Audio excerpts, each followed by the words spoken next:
मूल रूप से मध्य प्रदेश के रहने वाले सौरभ की पोस्टिंग राजस्थान में थी। घर से ज्यादा दिन दूर रहने के कारण सौरभ बोर हो जाता था। यार दीपक, जिंदगी बड़ी बोरिंग हो गई है। घर से दूर इस रेगिस्तान में पड़े रहना बड़ा ही अकेलापन महसूस होता है। अगर ऐसा है तो कोई लड़की ढूंढ ले। यार ढूंढ तो रहा हूं, पर कोई अच्छी लड़की मिल नहीं रही। एक दिन सौरभ के मोबाइल पर एक लड़की का मैसेज आया। हाय, मेरा नाम सोफिया है। मैं पाकिस्तान के हैदराबाद में रहती हूँ। तुम्हें मेरा नंबर कैसे मिला? मैंने तुम्हारा नंबर फेसबुक से लिया है। मैं राजस्थान घूमना चाहती हूँ। क्या तुम मुझे घुमा सकते हो? सौरभ ने सोफिया की प्रोफाइल पर उसके फोटोज देखे तो उसे सोफिया पसंद आ गई। सौरभ ने सोफिया से फोन पर बात की। राजस्थान आ जाओ, मैं तुम्हें राजस्थान घुमा दूंगा। पूरा राजस्थान मेरा देखा हुआ है। सोफिया राजस्थान आ गई। सौरभ और सोफिया दिन भर बातें करते रहे। तुम पाकिस्तान में क्या काम करती हो? मैं वहाँ हॉस्पिटल में नर्स हूँ। रात में सौरभ और सोफिया कई होटलों में गए, लेकिन किसी भी होटल ने उन्हें रूम नहीं दिया क्योंकि वो शादीशुदा नहीं थे। अब तो एक ही तरीका बचा है कि हम दोनों अलग अलग कमरा ले लें। नहीं, मुझे तो तुम्हारे साथ ही ठहरना है। होटल में रूम नहीं मिलता तो हम कहीं और ठहर जाते हैं। तभी उन्हें एक खंडहर दिखाई दिया। उन दोनों ने वहीं रात बिताने का फैसला किया। सोफिया जमीन पर बैठ गई और सौरभ उसकी गोद में सिर रखकर लेट गया। आकाश में बादल छा गए और ठंडी हवा बहने लगी। सौरभ को नींद आ गई। कुछ देर बाद पानी की बौछार से सौरभ की आंख खुली तो उसने देखा कि वो एक भयानक चुड़ैल की गोद में सिर रखकर लेटा हुआ है। सो जा सोना बाबू, सो जा। सौरभ वहां से उठकर भागा। कुछ आगे जाकर उसने देखा कि सोफिया बारिश में नहा रही है। सोफिया, तुम यहाँ हो? हाँ, तुम भी आ जाओ और बारिश में नहा लो। मैंने एक चुड़ैल को देखा। सोफिया जोर से हंसने लगी। तुम पागल हो गए हो। सोफिया ने सौरभ के पास आकर कहा, मैं तुमसे शादी करना चाहती हूँ। सोफिया ने राजस्थान में किराए पर एक रूम ले लिया और कुछ दिनों के लिए वो वहीं रुक गई। सौरभ अक्सर उससे मिलने जाने लगा। एक दिन सोफिया ने सौरभ से पूछा, अपनी जॉब से रिलेटेड कोई भी बात मैं तुमसे शेयर नहीं कर सकता। क्या तुम्हें मेरे ऊपर भरोसा नहीं? नाराज मत हो सोफिया, मैं तुम्हें बताता हूं। अब सौरभ जब भी सोफिया से मिलने जाता, सोफिया बातों ही बातों में मिलिट्री में क्या चल रहा है इसकी जानकारी हासिल करने की कोशिश करती। एक दिन सौरभ जब सोफिया के रूम पर पहुंचा तो सोफिया ने उसके लिए ड्रिंक बनाई। क्या बात है, आज तो तुम्हें बहुत प्यार आ रहा है। ये बताओ जानू, प्रोजेक्ट पी क्या है? मैं इस बारे में तुम्हें कुछ नहीं बता सकता। डिपार्टमेंट ने सख्त मना किया है कि इस बारे में अपने परिवार से भी डिस्कस नहीं करना है। प्रेमिका परिवार से बढ़कर होती है। तुम समझने की कोशिश करो, मैं कुछ नहीं बता सकता। सोफिया को अचानक गुस्सा आ गया और सोफिया एक भयानक चुड़ैल में बदल गई और उसने सौरभ को गर्दन से पकड़कर हवा में उठा दिया। बोल, प्रोजेक्ट पी क्या है, वरना जमीन पर आने से पहले ये तो दम तोड़ देगा। सौरभ अपने साथ एक छोटी सी हनुमान की मूर्ति रखता था। सौरभ ने मूर्ति चुड़ैल के सामने कर दी। चुड़ैल गायब हो गई। सौरभ कैंप में पहुंचा। उसका दोस्त दीपक उसका इंतजार कर रहा था। तुम कहां थे सौरभ? पूरे डिपार्टमेंट में हल्ला मचा हुआ है। क्या हो गया? हमारी सारी इंफॉर्मेशन कोई पाकिस्तान तक पहुंचा रहा है। सौरभ को जोर का धक्का लगा। दीपक, मैं तुम्हें कुछ बताना चाहता हूं। सौरभ ने सोफिया के बारे में दीपक को सब कुछ बताया। यार, लड़कियां हनी ट्रैप में फंसाती हैं, ये तो मैंने सुना था, लेकिन चुड़ैलें भी अब हनी ट्रैप में फंसाने लगी, ये मैं पहली बार सुन रहा हूं। दीपक और सौरभ उस सरकारी डिपार्टमेंट में गए जो वीजा जारी करता है। वहां उन्हें बताया गया कि सरकार के पास सोफिया नाम की किसी लड़की की कोई जानकारी नहीं है। लगता है वो भूतनी ही थी जिसने तुम्हें हनी ट्रैप में फंसाया। आगे से हमें सावधान रहना होगा। दीपक के चाचा रामानुज प्रसाद एक वैज्ञानिक थे। वो बेंगलुरु में स्पेस सैटेलाइट्स के पार्ट्स बनाने वाली एक फर्म में काम करते थे। एक बार वो श्रीलंका में वैज्ञानिकों की एक प्रेस कॉन्फ्रेंस में हिस्सा लेने गए। 5 दिन की कॉन्फ्रेंस थी। खाली समय में रामानुज नेकुम्बो बीच पर टहलने चले जाते थे। एक दिन बीच पर उनकी मुलाकात एक लड़की से हुई। क्या आप मुझे कुछ कैश दे सकते हैं? मैं अपना एटीएम कार्ड लाना भूल गई हूँ। मैं आपको पैसे मोबाइल से ट्रांसफर कर दूंगी। तुम्हें कितने रुपए चाहिए? मुझे 2000 कैश दे दीजिए।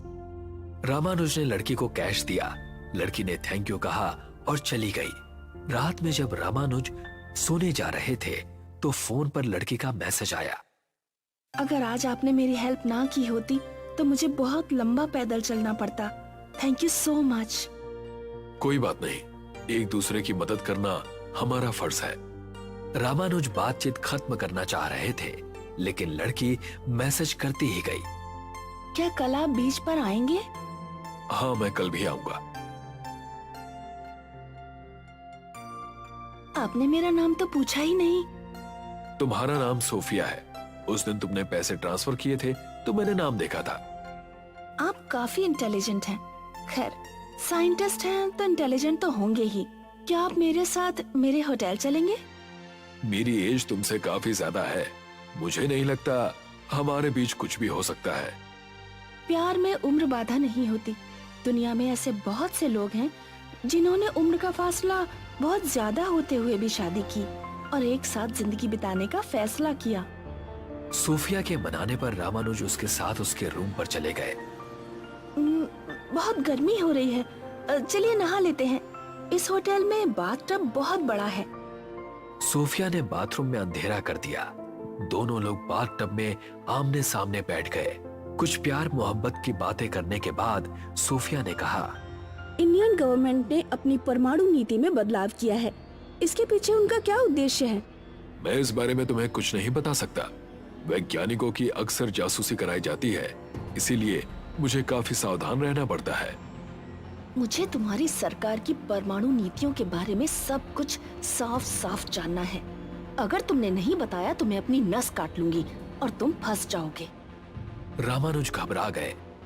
पागलपन मत करो सोफिया। परमाणु नीति के बारे में बताओ। मैंने कहा ना, मैं नहीं बता सकता। सोफिया ने अपनी नस काट ली। रामानुज ने बाथरूम से बाहर निकलना चाहा, लेकिन बाथरूम का दरवाजा लॉक हो गया। देखते ही देखते बाथटब का सारा पानी खून जैसा लाल हो गया। बाथटब के लाल पानी से एक भयानक भूतनी बाहर निकली। तू यहाँ तो आ गया है, लेकिन वापस नहीं जा पाएगा क्योंकि तूने मुझे इन्फॉर्मेशन नहीं दी। भूतनी ने रामानुज को झपटा मारकर पकड़ा और खींचकर बाथटब में खूनी पानी में ले गई। पुलिस रामानुज के पास पहुंची। पुलिस को बाथटब में रामानुज के शरीर के टुकड़े मिले। दिल्ली में राकेश प्रजापति नाम का एक युवा सांसद रहता था। उसने भी ये खबर पढ़ी। राकेश थोड़ा घबराया क्योंकि उसे लड़कियां बहुत पसंद थी और वो नई नई लड़कियों से दोस्ती करता रहता था। राकेश को रात में घूमना पसंद था।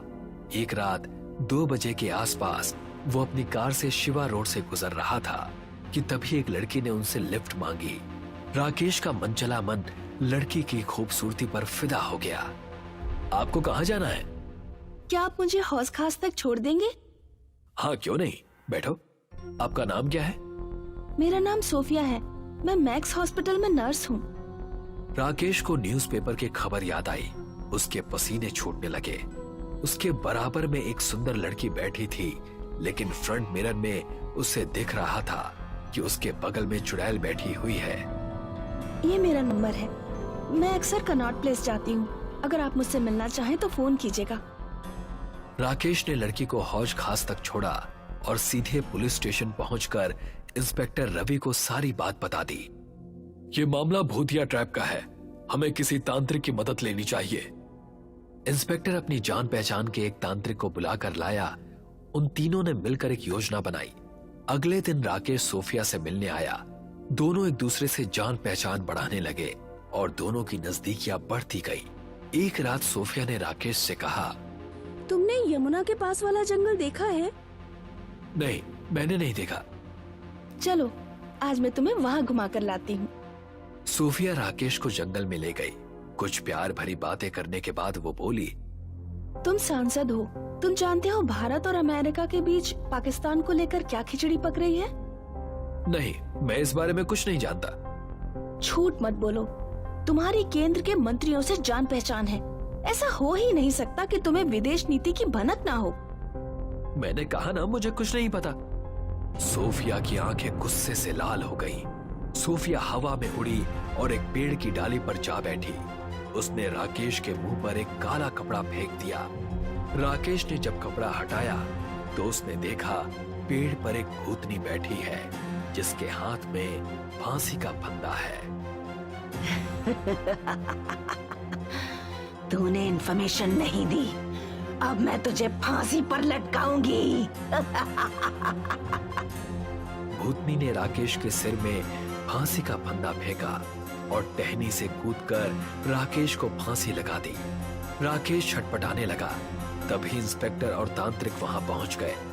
तांत्रिक ने चुड़ैल के मुंह पर भस्म मारी। दोनों ने चुड़ैल को जलाकर मार दिया। बाद में रिसर्च करने पर पता चला कि 20 साल पहले एक पाकिस्तानी लड़की जासूसी करने भारत आई थी। उसने कई जवानों और वैज्ञानिकों को अपने जाल में फंसाया। जब सरकार को इस बारे में पता लगा तो सरकार ने उस लड़की को फांसी दे दी। उसी लड़की की आत्मा चुड़ैल बनकर लोगों को हनी ट्रैप में फंसा रही थी।